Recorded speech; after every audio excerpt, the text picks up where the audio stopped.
Buenas tardes.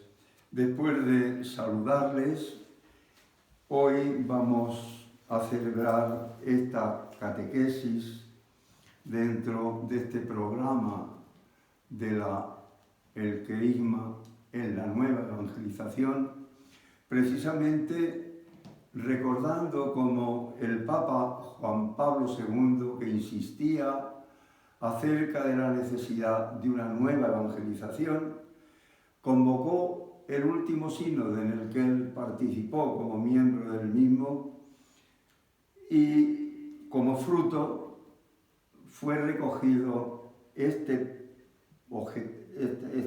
sínodo, las ideas acerca de lo que es la nueva evangelización.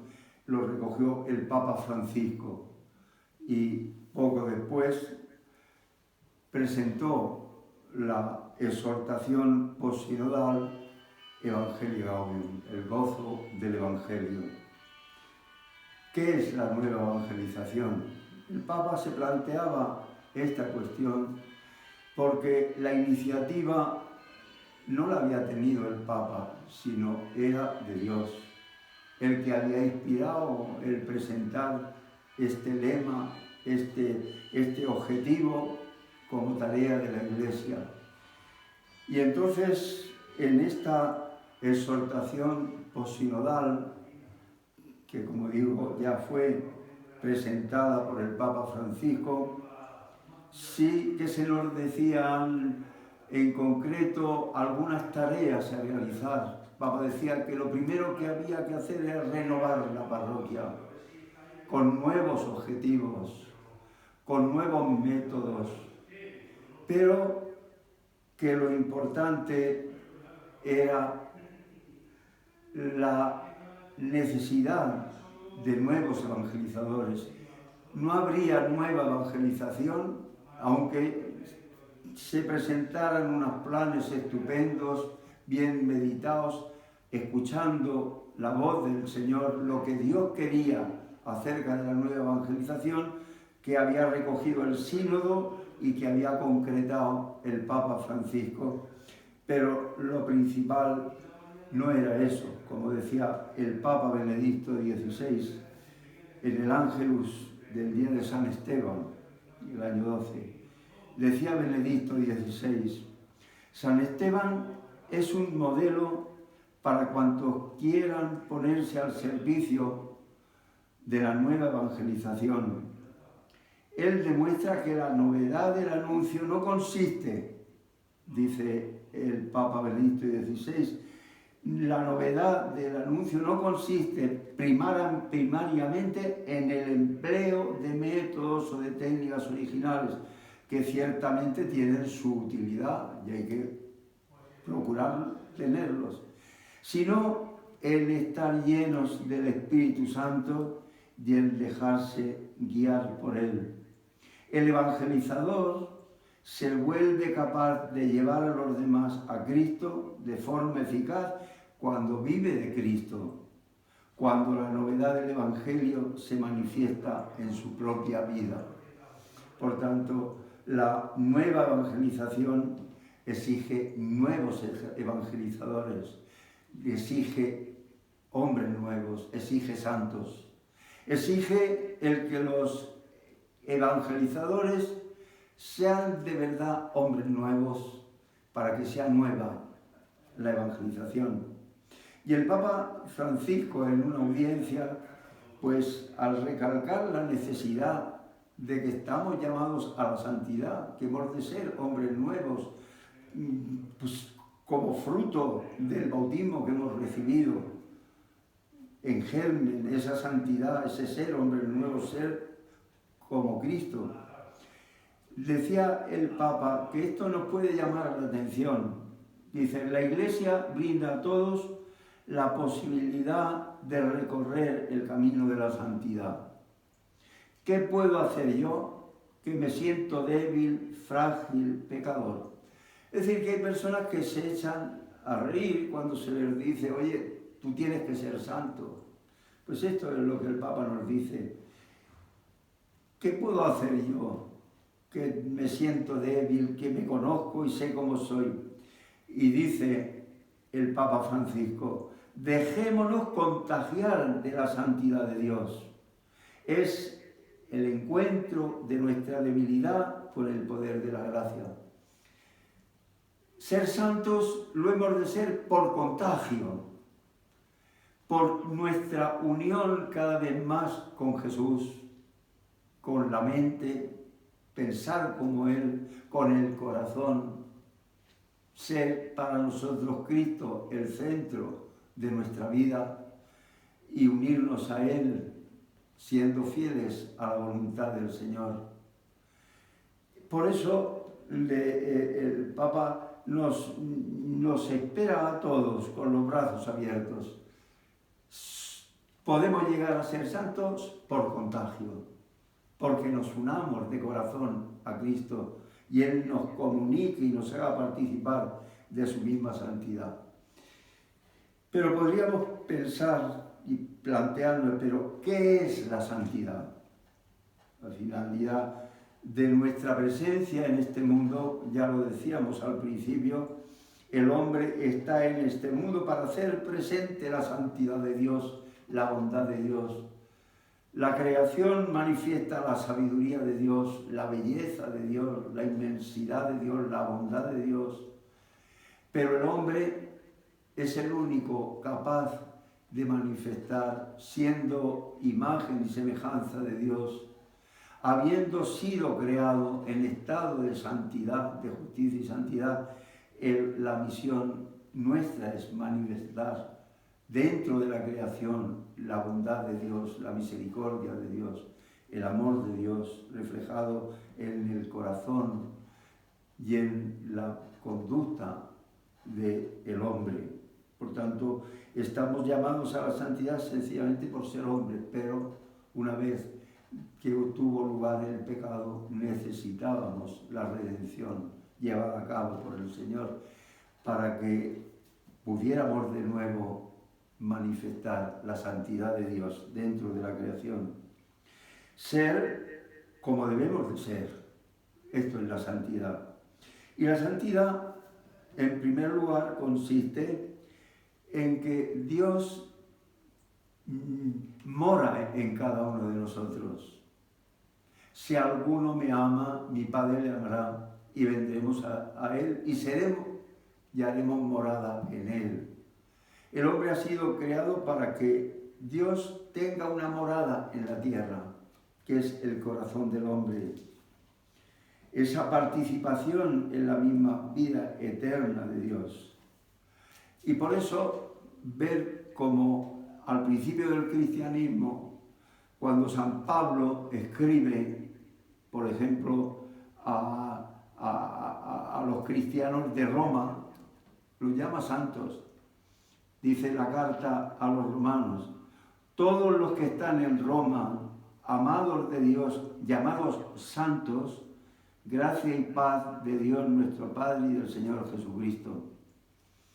Y cuando escribe a los de Corinto, pues igual, a la iglesia de Dios que está en Corinto, a los santificados por Jesucristo, llamados santos, con todos los que en cualquier lugar invocan el nombre de nuestro Señor Jesucristo. La santidad es el don de la gracia, la presencia de Dios en nuestro corazón. Pero darnos cuenta que, por una parte, la santidad es esto. Han recibido el bautismo los cristianos y se les llama santos a todos aquellos que han sido incorporados al cuerpo místico de Cristo y se han convertido en templo de la Santísima Trinidad. Vendremos a Él y haremos morada en Él. El hombre ha sido creado para que en este mundo sea morada de Dios y en la eternidad Dios sea nuestra morada. Vivamos en Él. Aquí en la tierra Dios había de vivir en nosotros. Santo, por tanto, en primer lugar es participar de la vida divina, que llamamos gracia porque el hombre no puede merecer de ninguna manera el participar en la vida de Dios, en la vida eterna de Dios. Por tanto, podemos tener la gracia santificante, estar de colores, como a veces se dice, de colores, estar en gracia de Dios, estar teniendo en nosotros la gracia santificante, pero daros cuenta que la santidad a la que se nos llama no es eso solo. Podemos estar en gracia de Dios. Puede haber una persona que tenga vida, pero estar en estado de coma. Tiene la vida, pero como si no la tuviera. No se manifiesta esa vida, ni se puede manifestar de ninguna manera. Pues bien, darnos cuenta que no se trata de ser santos simplemente viviendo en gracia de Dios. Podemos estar en gracia de Dios, tener mucho cuidado en evitar el pecado mortal, pero no estar siguiendo a Cristo nuestro Señor. Estar sufriendo multitud de enfermedades.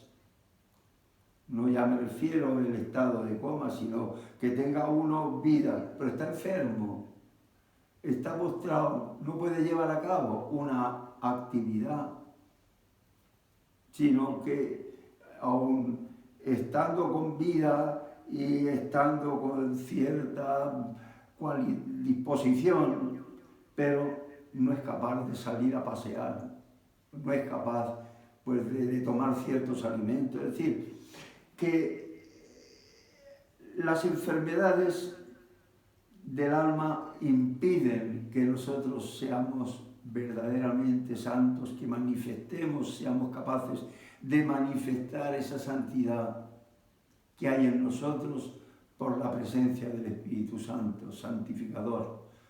Cuando hemos sido bautizados, el fuego del Espíritu Santo ha prendido en el tronco de nuestro corazón, para que, como cuando prende el fuego en unos troncos de madera, prende para ir transformándolos, para ir cambiando su naturaleza, sin dejar de ser madera aquellos troncos, pero se convierten en brasas vivas que brillan como el mismo brillo de Dios, manifestando la santidad de Dios en nosotros. Por tanto, no se trata solo de vivir en gracia, no se trata solo de estar de colores, sino que es necesario superar las posibles enfermedades que impiden que nosotros manifestemos con nuestra vida la santidad de Dios. Por eso hay enfermedades o dificultades que son los apegos. Prende el fuego en un tronco, pero si está muy húmedo, no penetrará el fuego en el tronco, dejará chamuscado el tronco, pero no habrá el que se convierta en una brasa. La santidad es que nos convirtamos en una brasa, que el fuego vaya penetrando en nuestro corazón, y para eso hemos de ir haciendo perder el agua que pueda haber en el tronco, hasta que pueda llegar a penetrar en la madera y transformarlo en una brasa viva. El mayor impedimento son los apegos, como ya decíamos. El joven rico del Evangelio, el Señor lo llamó y lo invitó: si quieres ser perfecto, vende lo que tienes, dalo a los pobres y sígueme. Pero el joven dio la espalda al Señor y se fue triste. A veces tenemos una serie de apegos de cosas que nos llevan a faltar, a pecar, porque pensamos que sin aquello no podemos vivir, sin aquel vicio no podemos vivir, sin aquellos bienes que hemos adquirido injustamente, y el Señor nos pide que obremos con justicia y restituyamos, pero no tenemos apego a los bienes materiales. Tenemos apego al placer, a poseer, y entonces eso es apego, como el joven rico, porque era muy rico y tenía el corazón pegado a sus bienes. Y hay otro mal, de ese apego nace la tibieza, que la tibieza es aquello que leemos en el Evangelio cuando el Señor, bajando a Jerusalén, quiso, después de haber hecho y celebrado la entrada en Jerusalén, se acerca a una higuera que le llama la atención. Se veían unas hojas hermosas, pero no había higos, y la maldijo. Hay una cosa que se llama la mediocridad y la tibieza, que es cuando queremos, sin despojarnos de los harapos, como ya veíamos, sin combatir nuestras malas inclinaciones y nuestras malas costumbres, queremos revestirnos del Señor y somos piadosos. Mira, esa persona hace oración, hace lectura espiritual, pero no combate sus defectos, no trabaja por evitar aquellas caídas, no despega el corazón de aquella mala costumbre, y entonces vemos cómo se cae en la tibieza, se cae en la mediocridad. El ser unos cristianos, pues que barnizados de cristianismo, parecen piadosos, no faltan a misa los domingos, incluso hacen oración, pero no se quitan los harapos, no luchan para que el Espíritu Santo penetre la madera de nuestro corazón y la transforme en fuego vivo, en una brasa viva. Por tanto, la santidad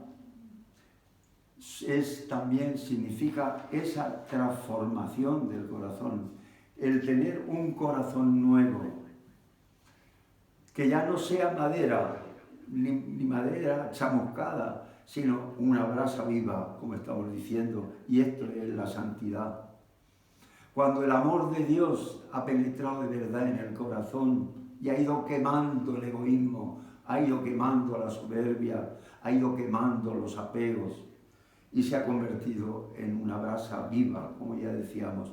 El Señor nos dice que la santidad es, el profeta Ezequiel dice: derramaré sobre vosotros un agua pura que os purificará de todas vuestras inmundicias e idolatrías, os he de purificar, y os daré un corazón nuevo, y os infundiré un espíritu nuevo, arrancaré de vuestra carne el corazón de piedra, y os daré un corazón de carne, os infundiré mi espíritu, y haré que caminéis según mis preceptos, y que guardéis y cumpláis mis mandatos.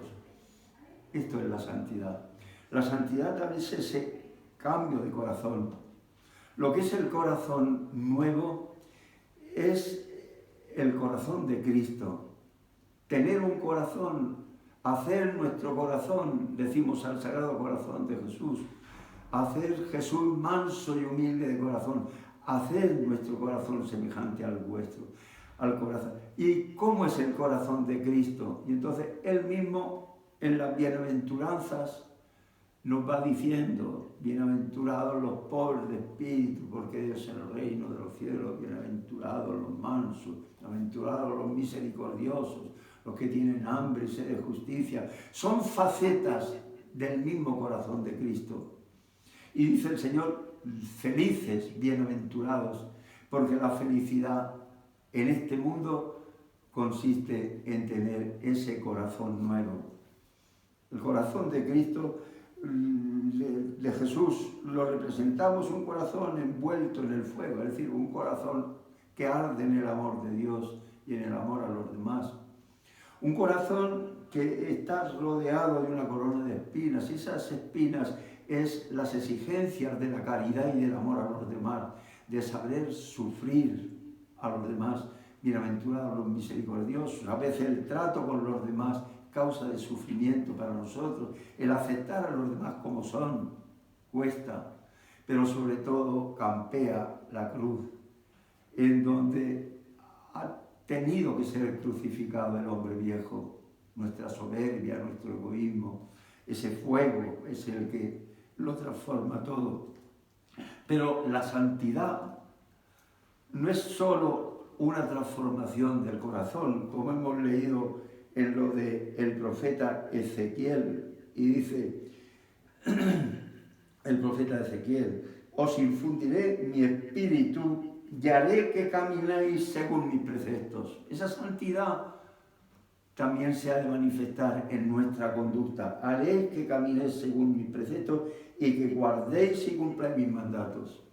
La santidad moral, de ella también nos habla el Señor en el Sermón de la Montaña, cómo tenemos que ser. Y entonces todo lo que presenta el Señor en el Sermón de la Montaña nos está indicando a nosotros cuál debe ser nuestra conducta. ¿En qué consiste la santidad? En obrar como Jesús. No solo en tener un corazón como el suyo, sino que eso que hay en el corazón se manifieste en nuestra conducta, en nuestra caridad. Todo lo que vemos en el Sermón de la Montaña, que debe ser la conducta del cristiano, pues es la santidad moral, es decir, como acabamos de leer, que caminemos manifestando la caridad en obras, manifestando la fe en obras, porque la fe que no tiene obras, que no se manifiesta en la caridad, es una fe muerta. Y entonces, cuando el corazón que se ha transformado por el fuego, porque el fuego al prender en el tronco, pues quiere penetrarlo de tal manera que se convierte en fuego, que se convierta en fuego el corazón. Pues tenemos que ser luz. En el mismo Sermón de la Montaña nos dice el Señor: vosotros sois la sal de la tierra, vosotros sois la luz del mundo. Y esta es la santidad que se nos pide hoy a los evangelizadores. La nueva evangelización, eso exige que seamos hombres nuevos. No seremos capaces, aunque tengamos unos métodos estupendos que los hemos de procurar. Y el Papa, en la Evangelii Gaudium, el Papa Francisco, nos dice qué es lo que tenemos que hacer. He dicho antes que la iniciativa no es nuestra. A veces pensamos que somos nosotros los que tenemos que inventar la nueva evangelización. A ver qué vamos a hacer en la nueva evangelización. Y vamos a ver qué inventamos, a ver qué se nos ocurre. Oye, no. A ver qué se le ha ocurrido al Señor. Ver lo que el Señor nos pide. Y entonces vemos en el Evangelio, como el Papa dice en la Evangelii Gaudium, no podemos dejar las cosas como están. Hay que cambiar la parroquia, señalar nuevos objetivos. Hasta ahora, pues, los objetivos ordinarios, pues que haya misa diaria en la parroquia, que haya catequesis de bautismo, de confirmación. Bueno, muy bien, pero falta lo principal. Falta que en la parroquia haya un instituto, como ya hemos hablado en otra ocasión, que forme a los cristianos. No basta recibir los sacramentos, no basta ir a misa los domingos. Es necesario que nosotros recorramos ese itinerario de la iniciación cristiana y en la parroquia esté instituida la escuela de la fe, el neocatecumenado, para que verdaderamente la parroquia sea nueva. Si la parroquia no es nueva, como decía el Papa, repito esa frase, no dejar las cosas como están, no, hemos de pensar. ¿Y qué nos dice el Papa? Nuevos objetivos. Instituir el neocatecumenado, como decíamos al principio. El estructurar la parroquia, donde podamos encontrar todos los medios que nos ayuden a recorrer ese itinerario hacia la santidad. No simplemente el itinerario neocatecumenal, sino el itinerario, las 7 moradas de Santa Teresa, llegar a la transformación en Cristo. Y la parroquia nos debe de ayudar. Eso no basta con que haya misa diaria. Será necesario que haya adoración diaria para las almas más contemplativas, que necesiten entrar en un diálogo sereno con el Señor por medio de la adoración eucarística. Y entonces seremos luz. Hace falta que nos reunamos.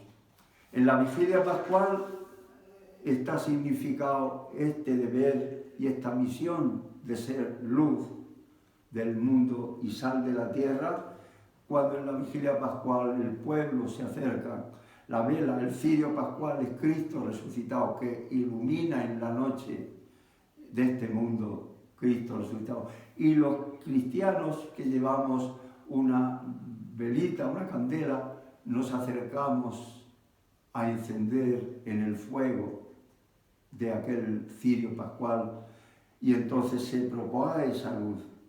Y para iluminar el mundo hace falta un grupo pequeño. De eso es de lo que necesitamos convencernos. Necesitamos ser una comunidad genuina, una comunidad cristiana que tenga como modelo, como decía el Papa Benedicto XVI, la primitiva comunidad de Jerusalén. Lo decía el Papa Benedicto XVI. El Espíritu Santo, al unir a todos en Cristo, es el principio de unidad de la Iglesia y hace de los creyentes una sola cosa, una comunidad, que es luz, es la comunidad la que debe de iluminar.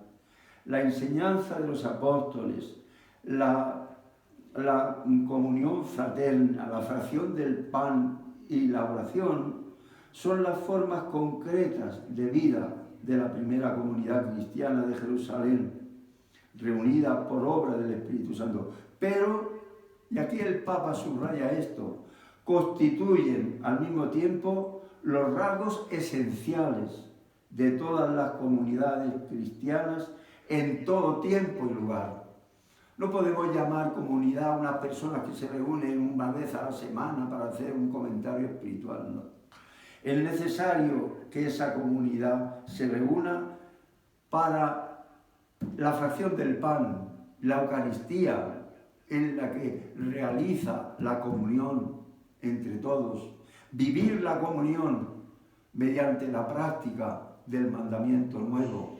Amaos como yo os he amado.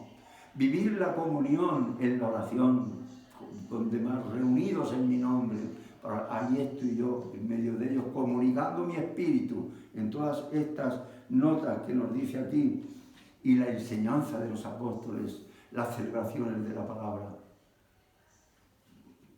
Entonces, daros cuenta que si nosotros nos integramos en esa pequeña comunidad de que nos habla el libro de los Hechos de los Apóstoles, podremos ser luz del mundo como comunidad y personalmente cada uno de nosotros, y sal de la tierra.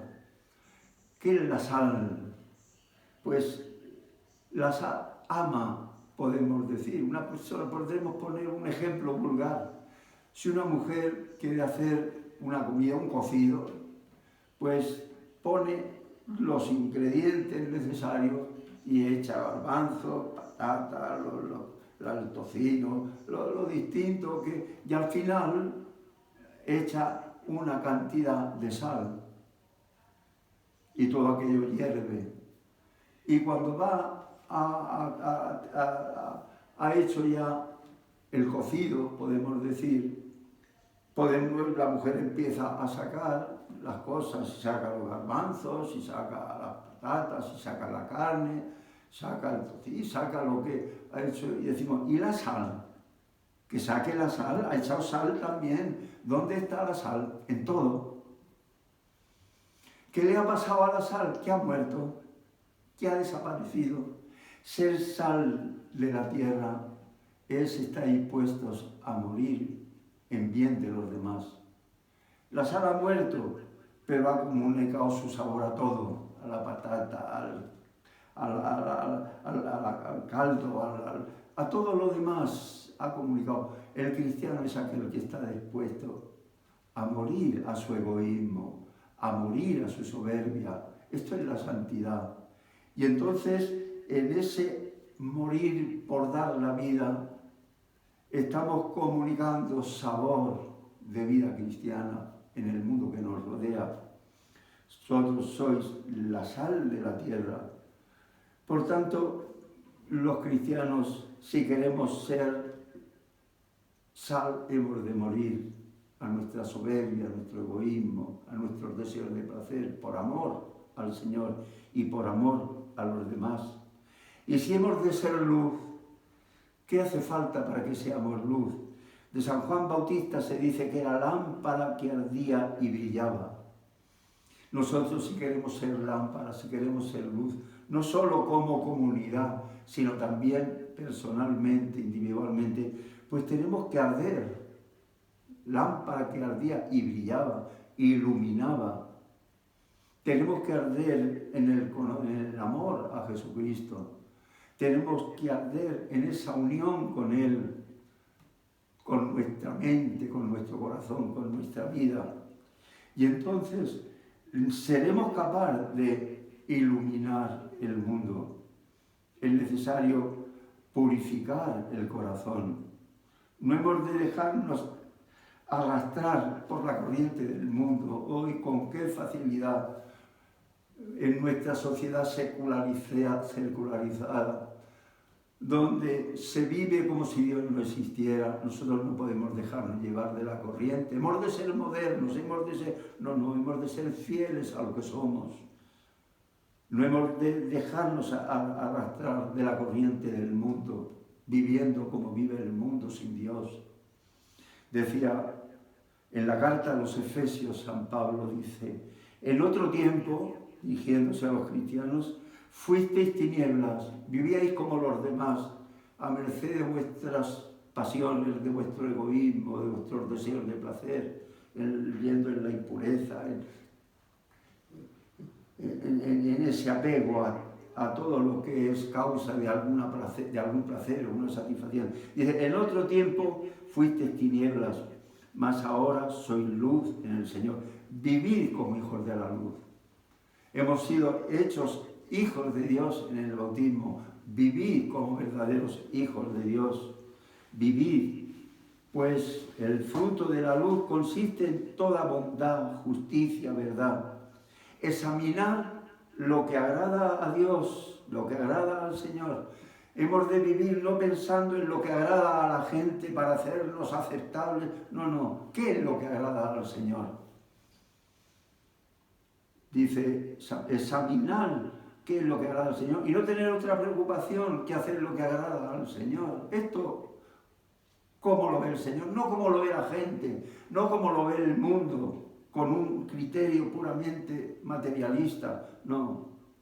El fruto de la luz consiste en toda bondad, justicia y verdad. Examinad lo que agrada al Señor y no participéis en las obras infructuosas de las tinieblas, antes bien denunciadlas.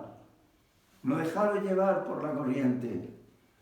Cuántas bodas raras, y no digo otro nombre, bodas raras se dan y sin ninguna conciencia cristiana asistimos a esas bodas.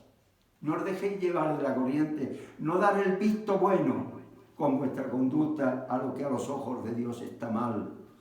Y te termina diciendo ahí San Pablo: examinar qué es lo que hará el Señor. No participéis en las obras infructuosas de las tinieblas, antes bien denunciarlas. Yo no voy a esa boda porque eso es contrario a la naturaleza humana. Yo no voy, pase lo que pase. Y San Pablo dice, antes bien denunciarlas, poner de manifiesto su malicia y su falsedad con vuestra conducta y con vuestra palabra. No seáis cobardes. Los cristianos tenemos que denunciar lo que está mal y no dejarnos llevar de la corriente del mundo. Una sociedad que prescinde de Dios, que vive de espaldas a Dios. Los cristianos debemos chocar con el mundo, porque si queremos ser luz, hemos de procurar no solo no dejarnos arrastrar por el ambiente, sino denunciar lo que está mal, manifestar lo que la fe nos dice y lo que la vida cristiana tiene de exigencia para nosotros. Muchas gracias.